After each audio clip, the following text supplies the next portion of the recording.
Welcome, everyone. This is Fred Kempe. I'm President and CEO of the Atlantic Council, and it's my pleasure to invite you to this special event, Technology and Pandemics. Today, we're hosting one of my favorite voices, and really one of my favorite people in the global technology space, His Excellency Omar Al-Olama, the UAE's Minister for Artificial Intelligence. He wears a great many hats, other hats as well, and his knowledge of emerging technologies is broad and it's deep, and we'll come back to that in a minute. He's been a key figure in developing the UAE's fourth industrial revolution strategy, promoting the UAE status as a global hub, not only for technology, but many other things, while also creating a national economy based on knowledge, innovation, and future technologies. We're going to be talking about what technologies are most important in addressing this pandemic, what we've learned about technology during this period of time, but we'll go beyond that to what overall impact he thinks, the minister thinks, this period could have on technological change, and what are some of the crucial questions we need to be asking. This is one of the first events of our brand new Geotech Center. It's going to be focused on the global impacts of a host of new technologies that are at the same time quite promising, but also potentially disruptive in positive and negative ways. We are laser-like focused on championing new technologies and data initiatives that benefit people, prosperity, and peace. Thus, the hashtag for this event, and you're going to see this hashtag a lot more at the Atlantic Council, and it's hashtag good tech choices, Geotech Center, GTC, good tech choices, GTC. We're streaming live on Facebook, on my Twitter account, on the Atlantic Council's Twitter account. We're also, of course, on Zoom. We'll open up for questions. If you put your cursor around the bottom, a lot of you have already become very expert at Zoom. You'll see the Q&A. That's where I'll look for those questions from all of you. So not from the chat box where you can chat with each other, but in the Q&A box where I'll be looking for your questions. The new director of the Geotech Center is up on your screen right now, and he'll be back to close this session. David Bray, he's got a rich background in computer science and biology. He's definitely the right choice for these times, having been involved at government level with post 9/11 responses to everything from anthrax to SARS and other outbreaks, also some time on the ground in Afghanistan. He has another skill useful for these times, and that's that he's an improvisational jazz pianist. And we have learned that improvisation is one of those skills that's pretty useful right now. So before we get into some of the tech questions, Mr. Minister, I wonder if you could, I already know you personally. We've had you at a off-record dinner in DC. You introduced at our awards dinner in New York your friend will.i.am for a Global Citizenship Award. And we've had you at a private event with Kai-Fu Lee, another one of the great tech thinkers. But this audience doesn't know you. So I wonder if you could start by talking about how you became, I think, the first and the only Minister for Artificial Intelligence, a little bit about your background and what your responsibilities are. Thank you, Fred. It's an absolute pleasure and honor being on this call today. And again, congratulations on the Geotech Center. There is no more important technology and geography go hand in hand, and as well how technology plays a role in shaping the future of governments and the future of our livelihoods as individuals as well. I did have the pleasure of spending many hours with you during our meetings discussing both technology and policy as well. And just for the record, since we're talking on the record right now, you tend to have these discussions with me, and we tend to have these moderated discussions when I'm jet lagged in the US. So I'm glad that this time we're able to have this discussion while I'm at my full cognitive ability, hopefully. Now, with regards to why I was appointed and why this position was created, the government of the United Arab Emirates, the leadership in the UAE, believed before my appointment that there were new shifts of change that are going to reshape economies, they're going to reshape societies, and also reshape governments. And wanted to understand how we can move from an economy that today is, yes, moving away from oil, but still oil contributes a big amount to our GDP, and many of the jobs created are jobs in the oil industry and industries related to oil as well.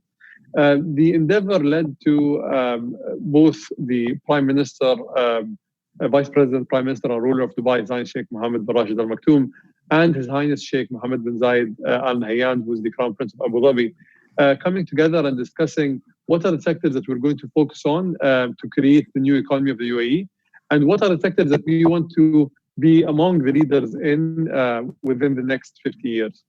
And one of these sectors was artificial intelligence, as discussed by the Crown Prince of Abu Dhabi, and as well endorsed by the Prime Minister and the ruler of Dubai. So before my appointment, the UAE set a very ambitious strategy, which was to become one of the global leaders in artificial intelligence by 2031. We will continue our 50-year jubilee in 2021, so next year. And by the time that we achieve that, hopefully, we'll be 60 years old as a country. So younger than many people around the world. But when that was put in place, the leadership believed that we needed to look at artificial intelligence not just as a technology, but as a tool that can be used to improve the lives of people, to create jobs, and also something that would be used for good rather than for bad. So if you look at the applications or even the sectors that we're focusing on healthcare, which, as we've seen right now with the COVID pandemic, is a crucial sector for us to keep focusing and investing in. We're looking at minerals and resources, so oil and gas and all the sectors that today serve a big portion of our income as a country. We're looking at infrastructure. As you know, we spend a lot on infrastructure in the UAE. We're also looking at education and tourism as well, because education, since we want to dominate this field, we will not be able to dominate it unless we have people who are educated in the field and are able to lead in research and development. In tourism, because today we wanted to also improve the sectors that we are leading in by deploying artificial intelligence and maintaining our leadership position. And finally, being a global hub that connects East and West through trade. Logistics is a very important sector for us as well to try to be amongst the leaders using artificial intelligence in. Our main focus here through the artificial intelligence strategy is BRAIN. We have a guiding North Star, which we call BRAIN, which stands for, it's an acronym that stands for Building a Responsible Artificial Intelligence Nation. Most countries actually look at artificial intelligence as something that they're going to deploy without thinking of the long-term impacts, without thinking of the repercussions of deploying AI. We want to ensure that any deployment, any partnerships, any use case of artificial intelligence is something that will lead to sustainable and long-term positive impacts, even for future generations. So it's not something that's just going to benefit the Emiratis of today, but all Emiratis, and also something that other countries can follow the lead in, or at least work with us on. And a big portion of my job is to put the right policies and regulations to govern the technology in the rightful manner, not to hinder innovation, but to ensure that innovation can continue and prosper while protecting the livelihoods of people, and also working and collaborating with countries that are allies of the United Arab Emirates, like the United States of America, like the UK, like Europe and others, to ensure that we can all come together and develop this technology in a way that is homogeneous and fruitful for everyone, rather than wait for it to go wrong in one country and then come and harm us in the UAE or harm other countries if it goes wrong in the UAE. We see right now what's happening with COVID. It started somewhere and then came to all of our countries. Because of the digital connected nature of our world today, if this does go wrong in one place, we will see detrimental impacts on countries everywhere. So we are all for collaborating, cooperating, and shaping this together. That's my remit as a minister in the government.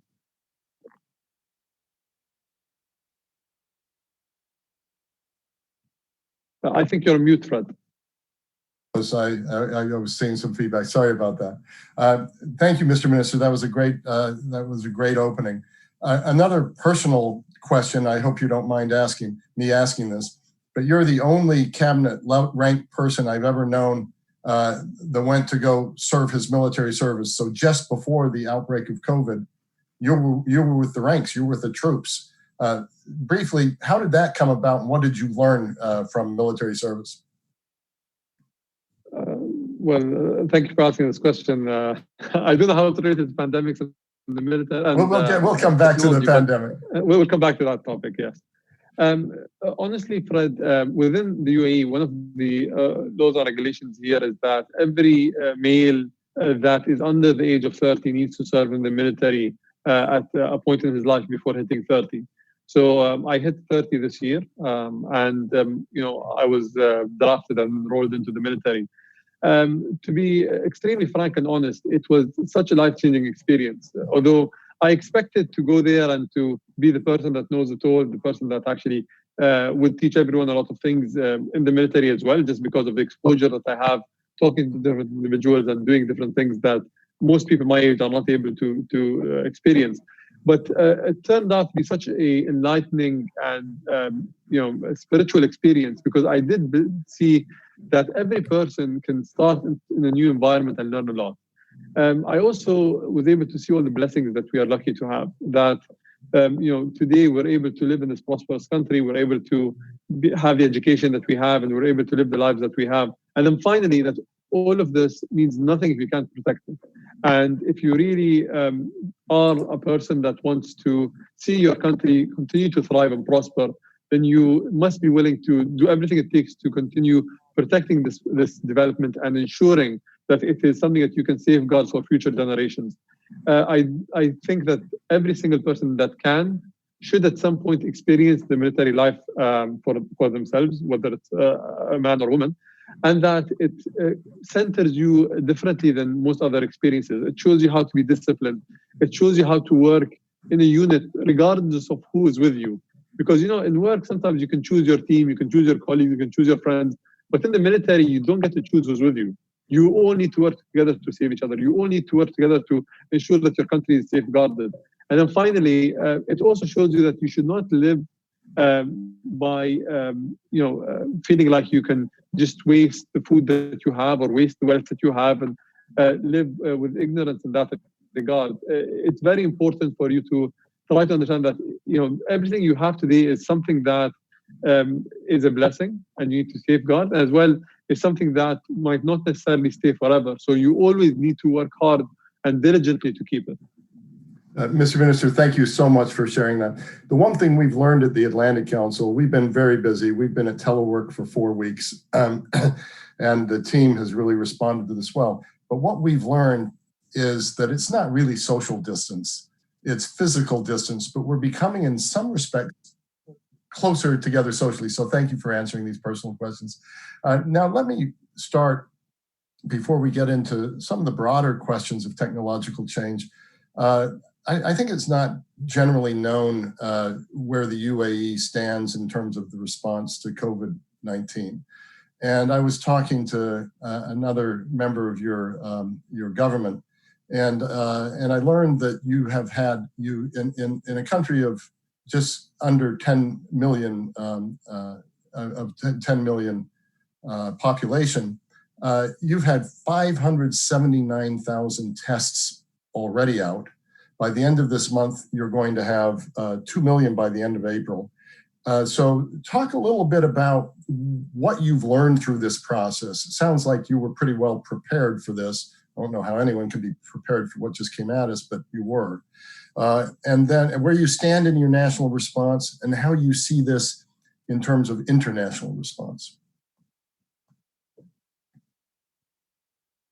Thank you for that, Fred. Just to put things into perspective, if we're going to talk about how a country ramps up testing, 4 days ago, the UAE was around 22,000 tests per million population, compared to the US, which was around 5.4 thousand per million population. And I think the second highest country on earth was Italy at around 11.2 0.5 thousand tests per million people. And now, so in terms of testing per capita, you're number one in the world at the moment. Yes, yes. And that was significantly ramped up and will continuously be ramped up as well over the course of the month or two that are going to come up.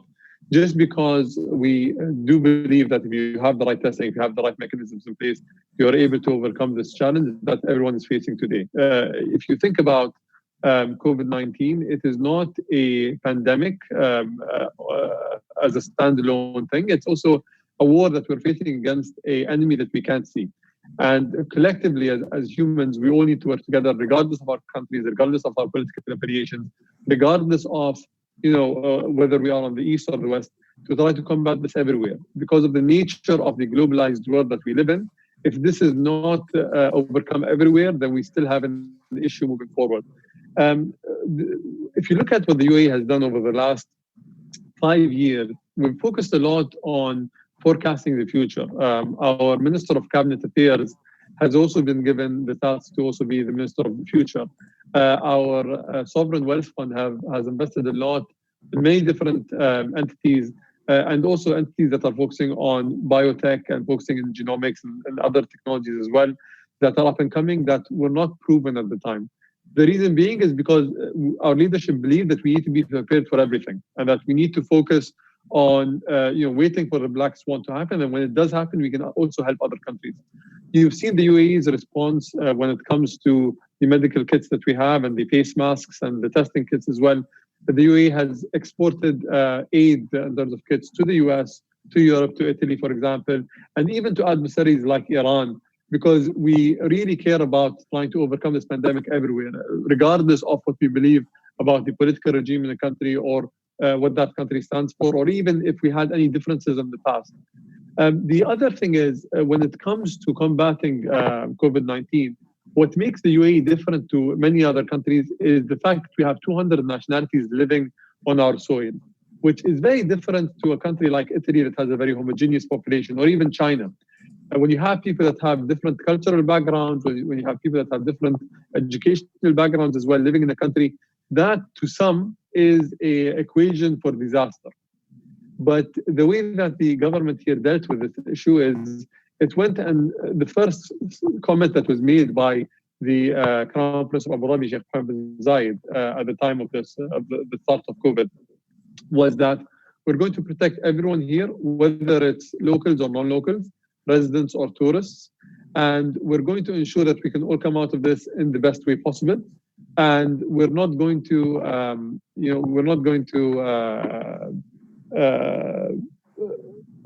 we're going to spend anything that needs to be spent or do anything that needs to be done to ensure that everyone is safeguarded. The thing that was asked in return is that you just follow the requirements of social distancing, of at times staying at home, and also buying only what you need, even though the retail outlets are actually filled with everything that a person can buy. So we don't have, thankfully, the issues with regards to people running out of toilet paper, running out of food, etc. And that all came because of prior planning. An example of that, specifically in the food and the retail element, is a few years back, the government has decreed that every retailer in the country needs to have an emergency reserve of 4 months at least in its stocks and warehouses. So today, even though we do have a lot of imports coming in from other countries, the reserves we have are enough to sustain 4 months without anything coming in. And because of the good diplomatic relations with many countries, we're also able to import from countries if need be. So it's all about really planning for the future, trying to forecast, and putting the right investments to ensure that these pandemics or these issues don't hit you hard. Thank you, Mr. Minister, for that answer. I'm going to intersperse our own conversation with questions that we're getting by Zoom, and I'll be watching for other questions that we're getting also through other channels. There's a question from an international lawyer named Kemal Unal asking, do you think that artificial intelligence is being used sufficiently to combat the coronavirus in the UAE, and I would say more generally as well? And is the corporate sector being cooperative enough in this venture Also, I think that touches on something the Geotech Center is trying to focus on, which is data for good, not just technology for good, but data for good. So what are your thoughts on that? So I know that I need to reflect the positive side of technology as a person in my role, but I think it's also important for us to differentiate between the hype and the reality. Technology does have a lot of good that can come out of it, but there's a lot of hype as well when it comes to technology that is being shared by people with regards to how technology can be used to change our lives and to also overcome certain pandemics. The challenge with artificial intelligence, as anyone who's working in this field knows, is it's a challenge of historical data. All right, if you have historical data, you can really deploy AI to do a lot of things. But if you don't, then there is a challenge of actually creating an algorithm that is able to give you the output that you want. There is another side of this coin, which is where technology is useful when it comes to pandemics. And I would say it's probably in the tracing and in the testing side of things. In the curing side of things, I don't think that this technology, specifically artificial intelligence, is there yet, but there will be a lot more investments going in to using AI to be able to decipher the COVID virus and then move forward towards finding a cure. So there are people trying to deploy that, but I don't think that that's going to be realistic in the near term. Probably after this pandemic, a lot more investment is going to go there. When it comes to using AI, for example, there are different approaches here. You have the Chinese approach where your whole life depends on technology based on the apps that you have on your phone, whether it's WeChat or Alipay or the other apps that you use. And you can then use artificial intelligence to understand people's social circles, to understand where they've been, to understand how likely it is that they actually got exposed to COVID, and also use the tool itself to make people refrain from going out or make people refrain from getting in touch with others forcefully. That works for the Chinese, but it's not a model that would work with everyone else because the Chinese have spent so much investment in creating the infrastructure necessary. Since you don't have a choice of using that app or not using that app, it's worked effectively. But in other countries, namely the US, for example, Europe, or in many other countries as well, there is this challenge of applying the Chinese model because we don't have the digital infrastructure necessary. So whether it's AI or any other tool, it's going to be a lot more difficult. You have the surveillance side of using AI and other technologies and means, or big data, for example, to try to combat COVID. But in the surveillance aspect, there is a chance of alienating citizens. There's also a chance of people using the loopholes to overcome the system, whether it's leaving their phones at home or using cash-only payments when it comes to surveying their payment methodologies through credit cards, etc. So there's always a loophole when it comes to technology. I do completely believe that technology is a tool. If we use it in the right manner and people are educated for why the technology is being used, and the decision makers are following the advice, but are aware as well with about the shortcomings of the technology, then you can overcome this. But the solution for this pandemic is not going to be AI. AI might play a role in trying to reduce the spread, or it might play a role in simulating how this is going to play out. But the social decisions, the collective societal decisions that we take, as well as traditional in nature that are put in place, are what's going to happen.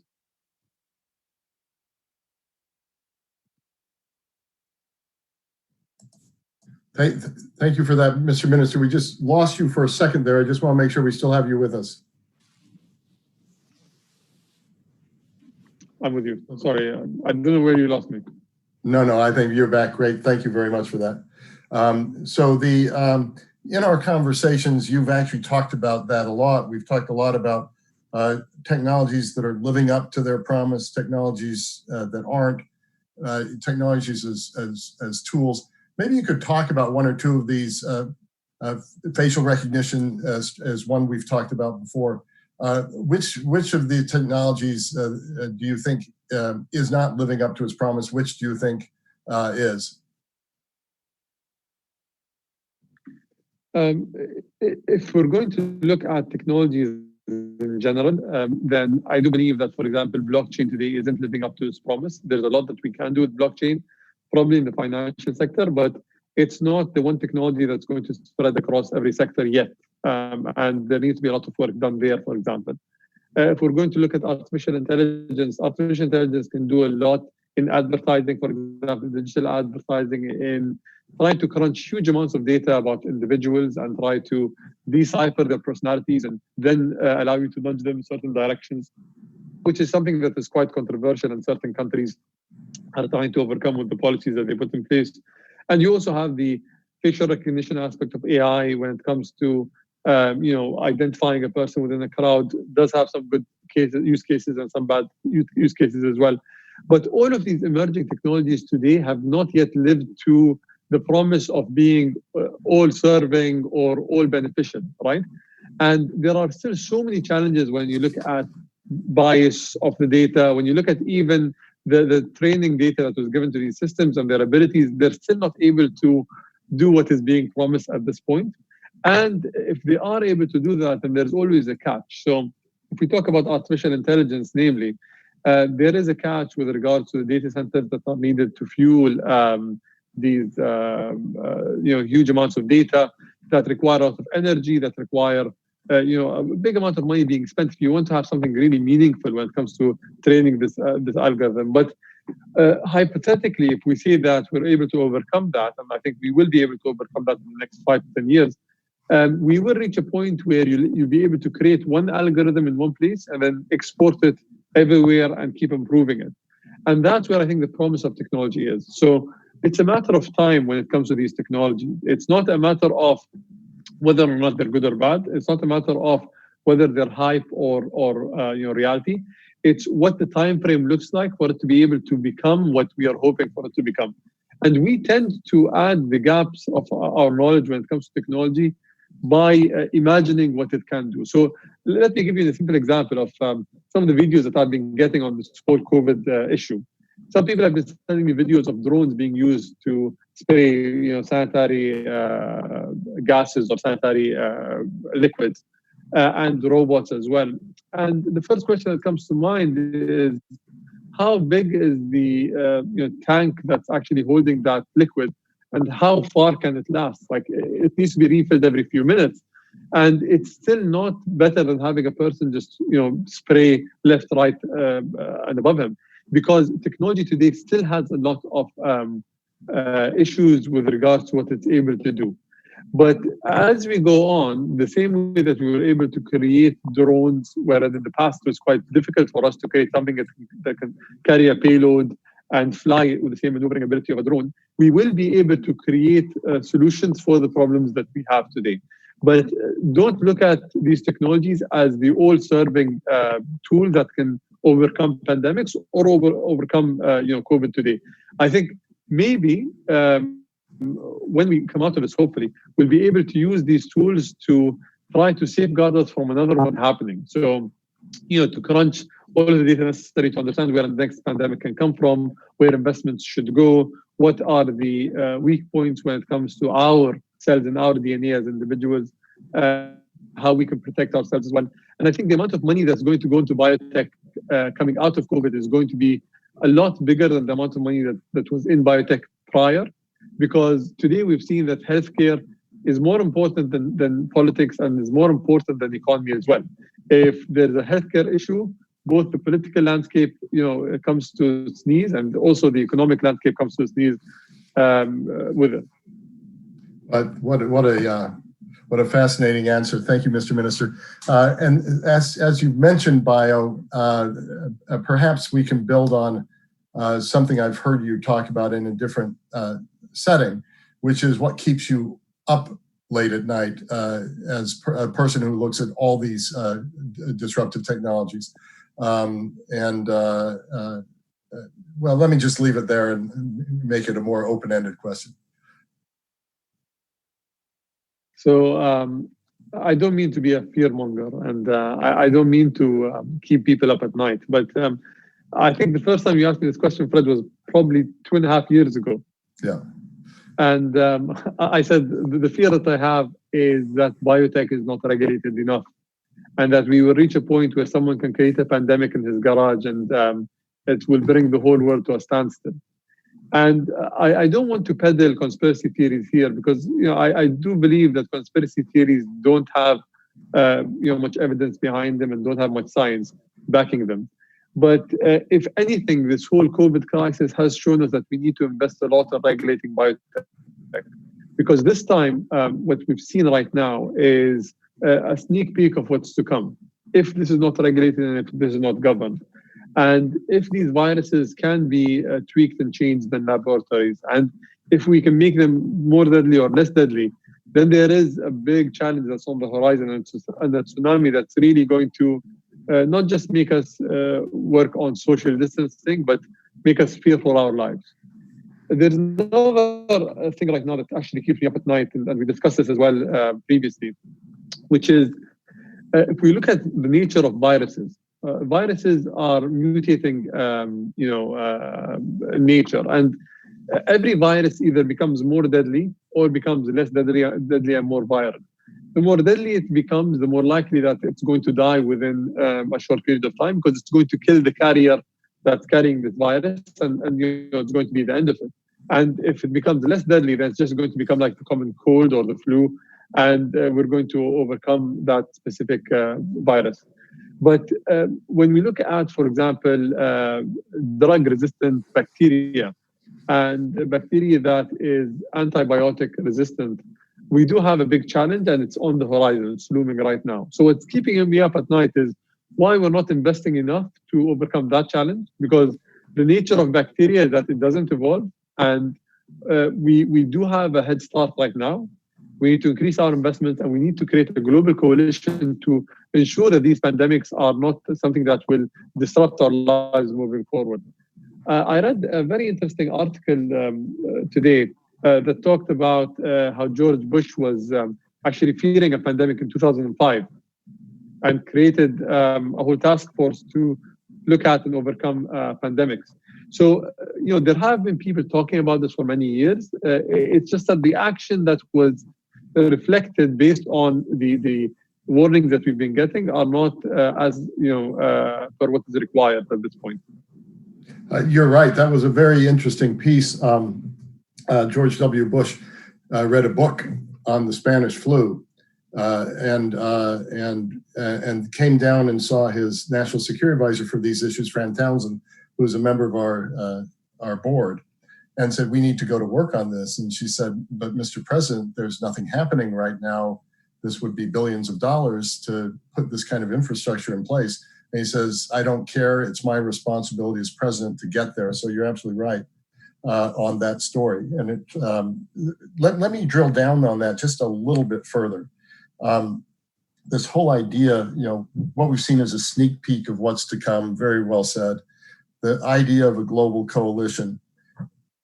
Talk to me a little bit more how this global coalition would look like, because you have in the G20, G7 aspects looking at the economic side of things.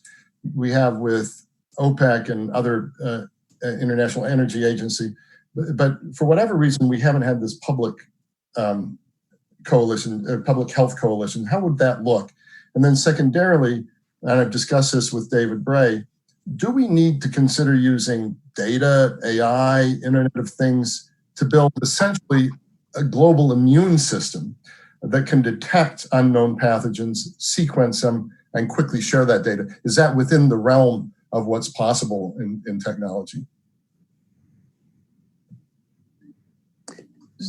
So, Mr. Minister, would you like to go first, or would you like me to? I think this is a great question that Fred asked.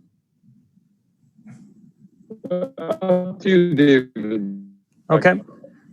So Fred, I definitely think, that the time is now, and if not, the time was actually probably 10 years ago, but the time is now to bring together a coalition that does look at the technologies associated with being able to detect pathogens in the air, in the water, in soil, and have a way of rapidly, one, detecting if this pathogen is new or novel, and then two, take it to the next stage, which is start to sequence it. With COVID-19, for example, we have right now some unanswered questions in terms of how much is genetic drift. And by genetic drift, I mean, how much is the virus itself mutating? And if it is mutating at a high rate, is it a case where having one case of COVID-19 of a strain will give you immunity to future strains, or will you still get sick and will it be more of a mild case or something more severe? So yes, one could imagine one could use data and AI, one could use biosensors, sort of like how we sort of, unfortunately the internet was not a global effort, even though it became a global creation, but the ideas behind the internet at the time were bold and audacious. We need something similar that brings together coalitions across nations as well as across sectors and companies to say what would be the architecture of at least having the ability to detect new and novel pathogens, then start to sequence them, and from there, try to figure out interventions or therapies to address that. Mr. Minister. Thank you, David, and thank you, Fred. If we look at the way that we're living our lives right now, we're living in such a golden age when it comes to humanity, that we're able to travel everywhere, we're able to access everything with a click of a button, and we're so interconnected as a species, more than any time throughout history. And if we want to retain that, and if we want to safeguard that, the only thing we can do is actually invest more in overcoming these pandemics, because these are the only tools that can be used to end globalization as we know it, and to create these borders and these isolationist or draconian measures that we're seeing right now. And that being said, there's also another challenge that's also looming on the horizon when it comes to that specifically.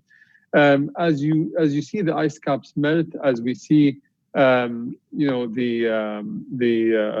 global warming and climate change actually change the nature of the planet as we know it, we will see a lot of viruses and pandemics that have died or have been buried underground for thousands of years or millions of years in Siberia or in Alaska or in Antarctica as well, come back and be more widespread. There is a small chance, but that is something that's going to happen. And no country can say that it's not going to affect me, because today, sometimes when it comes to these pandemics, specifically like COVID-19, a pandemic can start somewhere, it can reside and incubate itself in your body for a few days and then come out after that by X number of days and really show the symptoms. So there are ways for these viruses and these pandemics to spread even beyond the borders that we think we have. And that being said, there needs to be more investment to go towards research in this matter, to go towards finding cures, and as well to go towards trying to find a cure for these things before they actually become such a viral pandemic. So, when China, for example, found the first cases of COVID-19, the first thing that should have happened is the whole world should have come together and tried to come and find a cure for this. And there needed to be as much transparency and as much communication as possible to ensure that every single day is a day gained rather than a day lost. And what we're seeing today is every day that we lose in terms of reactions leads to thousands of deaths, leads to detrimental economic impact because of the number of days that you need to have in terms of closure and quarantining and lockdown to overcome this. And finally, it also leads to social unrest and political tensions, because people feel like they were cheated, or they feel like they could have had a better, bet when it comes to that, and that they could have overcome it. So I don't think it's a matter of politics anymore. The same way that we have a disarmament treaty, the same way that we have certain global treaties talking about, the weapons of mass destruction or weapons of chemical warfare and others, there needs to be a global task force focused on ensuring that these things do not come out, and if they do, that they don't spread, and that we all work together transparently, because it's in no one's good interest to see this come out later on or anytime in the coming years. Mr. Minister, that's just such a terrific answer.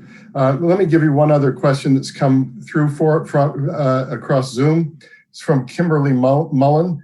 And this gets to a question that I know you've given a lot of thought to, which is thinking globally and ethically about second-order consequences of AI. How do you balance your objective of wanting to build something responsible with nations that may not hold that same objective, meaning other nations that may not care as much about building and deploying AI around the world in a manner that's responsible? This again gets to the notion of global approaches, global rules, global ethics. as the Minister for AI, what are your views on this?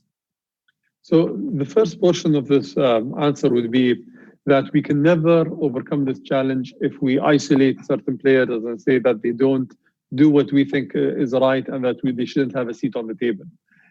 I do fundamentally believe that even if you don't look eye to eye with a person and believe what they believe, it's important for you to have a dialogue wherein maybe with the right, convincing arguments or with the right evidence, they will lean towards what you're leaning towards and try to join you in terms of your endeavor to overcome this.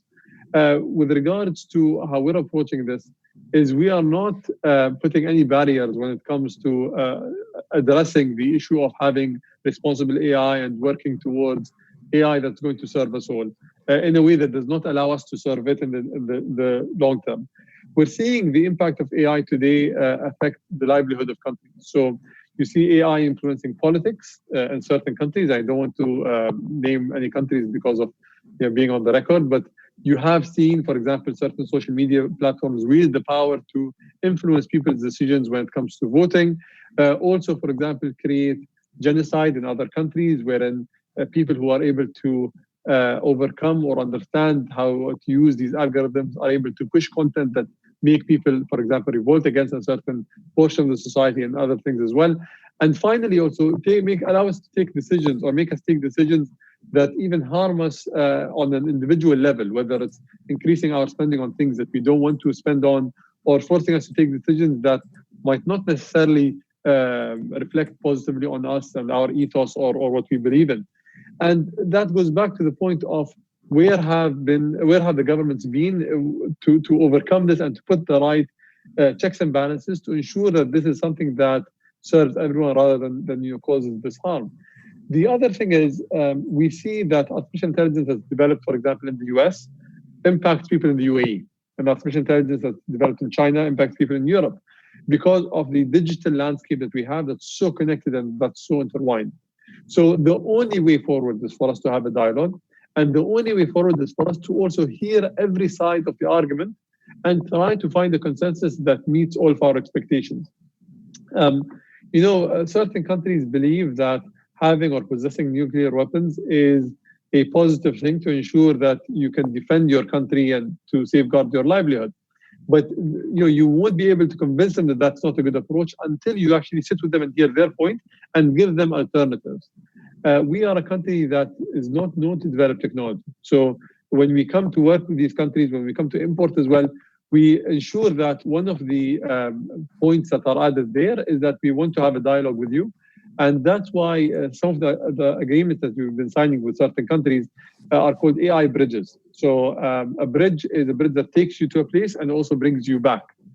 We've signed an AI bridge with India, for example. We've signed an AI bridge with South Korea, with certain European countries, and as well as certain African and Eastern Asian countries as well. Because what we believed was if we have a bridge, we'll be able to incorporate the best of their use cases of AI and as well reflect our best use cases from the UAE, and then try to come up with a solution that meets their expectations and ours. And we've been having something called the Global Governance of Artificial Intelligence Forum take place in the UAE yearly that brings in ministers of ICT or ministers of innovation, ministers that work in the domains that are responsible for AI, and allow us to discuss candidly and openly and what are the shortcomings and the shortfalls and the benefits of using them as well. Thank you, Mr. Minister.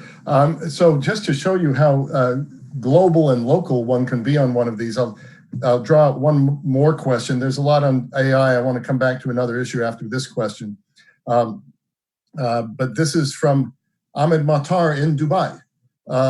And his question to the minister, how can airlines and aviation play a role in AI and contribute to being an important player in the field? He identifies himself as an airline manager at Emirates Airline. Well, thank you for that question, Ahmed. And we all miss Emirates Airlines. Hopefully, we'll be on an airplane soon and getting that beautiful sensation of riding Emirates and hearing the music in the background as well.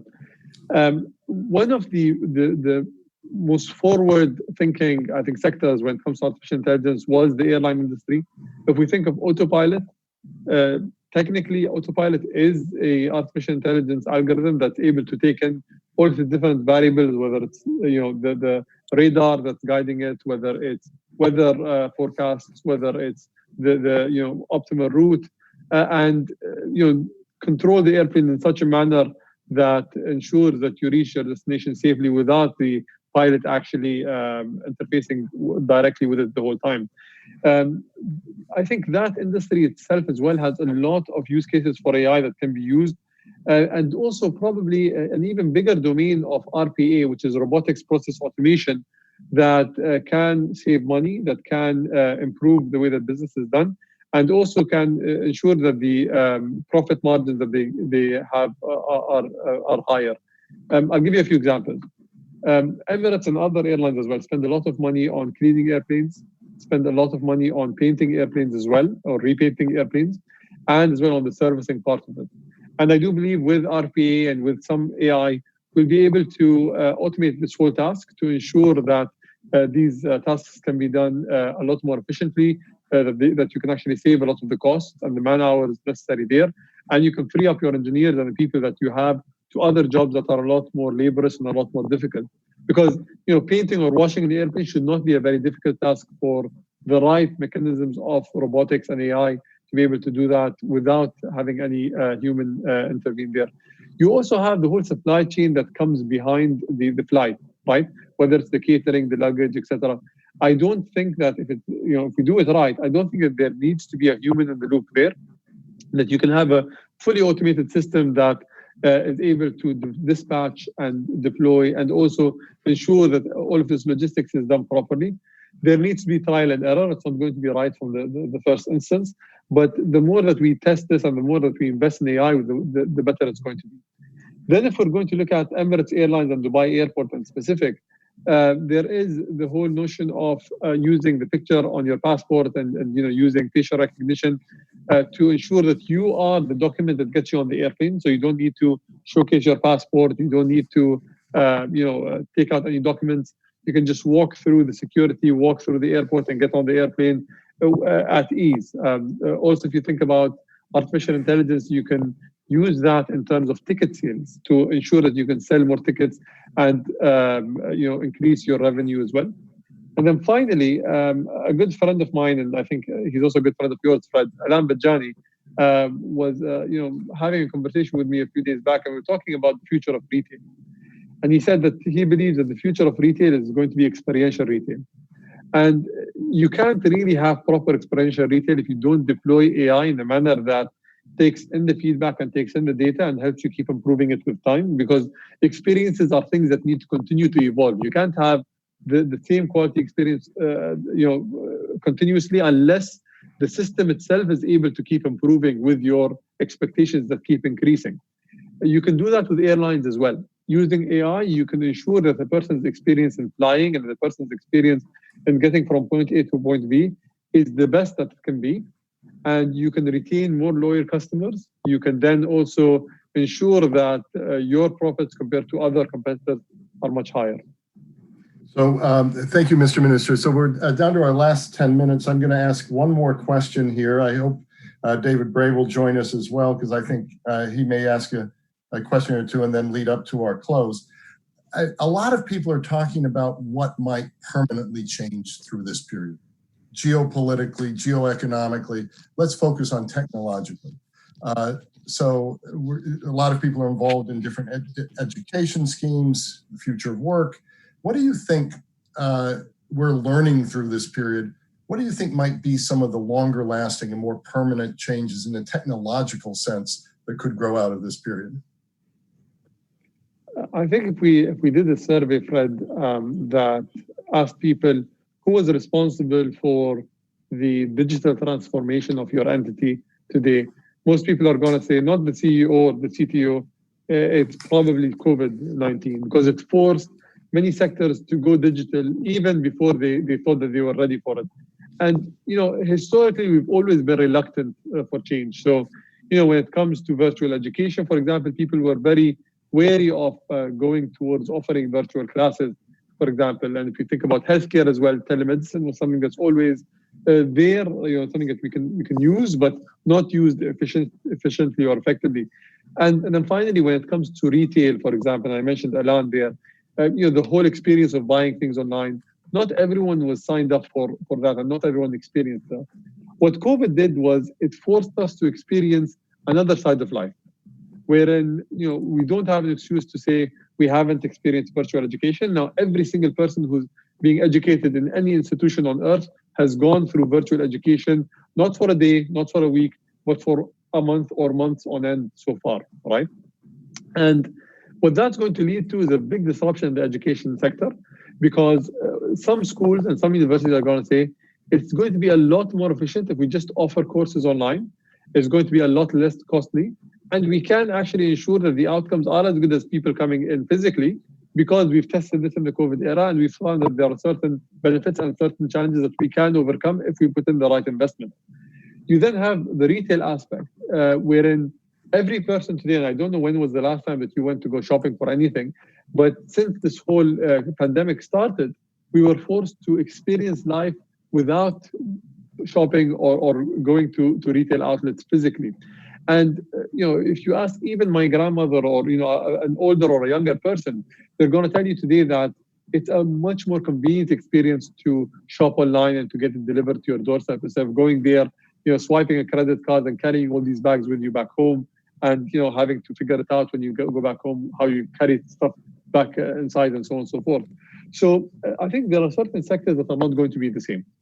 And that's not necessarily a bad thing. If you think about education, I think education required disruption, but we never had an excuse to disrupt it. And everyone was reluctant to change the agriculture era education method that we have today, which is 40 people sitting behind each other in the classroom and having one teacher speak to them, and doing it in such an inefficient manner from a cost perspective, right?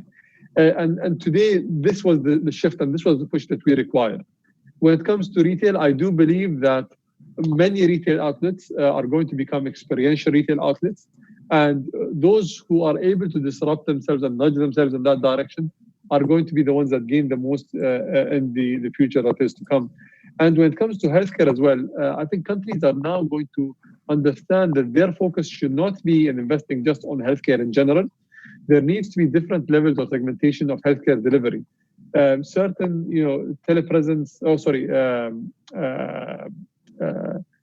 telemedicine applications are going to be invested in and are going to be pushed a lot more moving forward.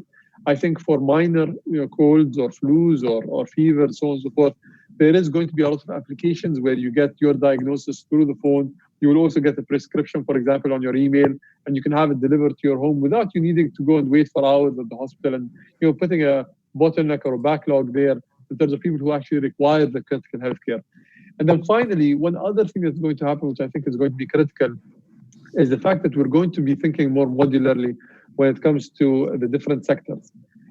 Having seen, for example, the sight of seeing tents being put up in Central Park to treat the cases of COVID-19, you ask yourself, this concrete jungle that has so many buildings, that has so many, different structures that can actually house the people that require treatment, is the perfect example of a city that can actually accommodate them and become modular.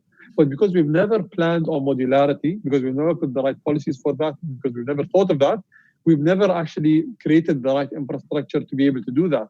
But moving forward, that is going to be the essence of everything that is being built and everything that's being put together. Mr. Minister, these are all such fascinating and thought-provoking answers. I'm sorry I'm not going to get to all questions, but I'd really like to pass to, and what we'll do is we'll try to get some of your questions answered later by text. But let me pass to David Bray to bring this home with you, Mr. Minister. Thank you, Fred, and thank you, Mr. Minister. Again, this has been a truly inspiring conversation, and I've really enjoyed how you sketched out how COVID-19 is going to leave the world changed, and we need to start thinking now about specifically the technology and data ripples that will then have social and economic impacts.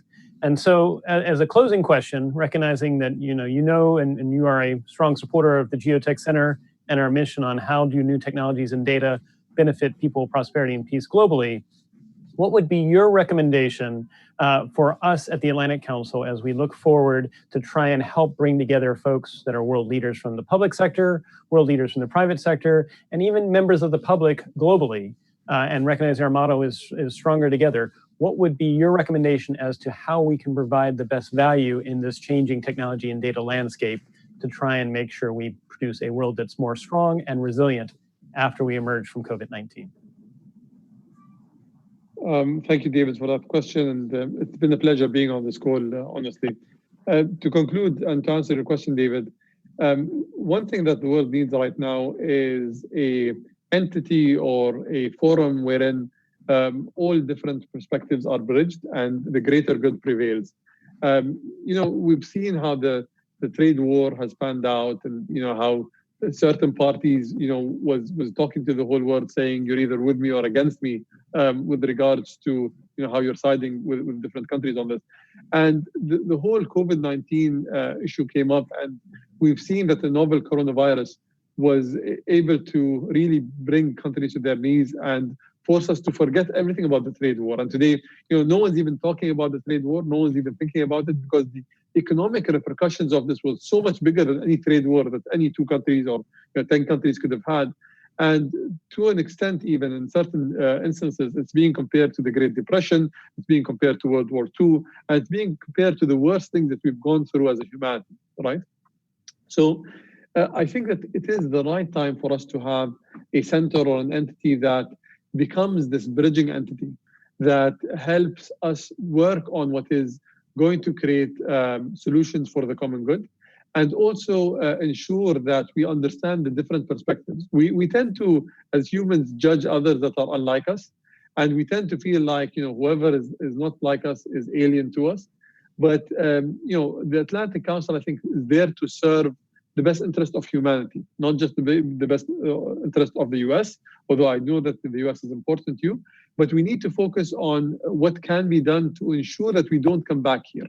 And come back here not just from a pandemic perspective. Pandemics are important for us to come back, but there are so many alternative future scenarios that we need to look at that today are blindsiding us. So they're black swans that we're not even thinking about. And if you remember, Fred, one of the first discussions we had was when you said, what keeps you up at night, and then you asked me the same question as well of what Geotech Center of the Atlantic Council should do. And I said, you guys need to come with a solution for us to combat a pandemic-like scenario coming up. So this was not done in the past because of just the nature of how the world was at the time, and how we were preoccupied by different things. I think this is the right time for us to start scoping out what can go wrong, what are the flags or the things that should be looked at in terms of milestones that we're going to hit for these black swans to actually come up, and then put the right recommendations for governments and have a continuous dialogue, and as well a continuous working group that ensures that governments everywhere buy into that notion of we need to work together. Yes, we compete on an economic perspective, and that's fine. Yes, we compete to attract talent from other countries, and that's the nature of the game.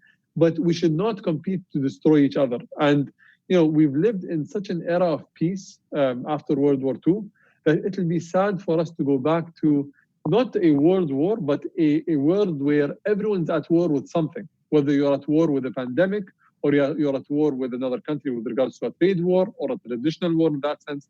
And the only people that can actually do that are people like yourselves, people who are enlightened, people who are doing it for the right reasons, and people who have advocates like me, you, and others as well, that want to do whatever they can and their part to ensure that we leave the world better for future generations than what we've come to as a planet.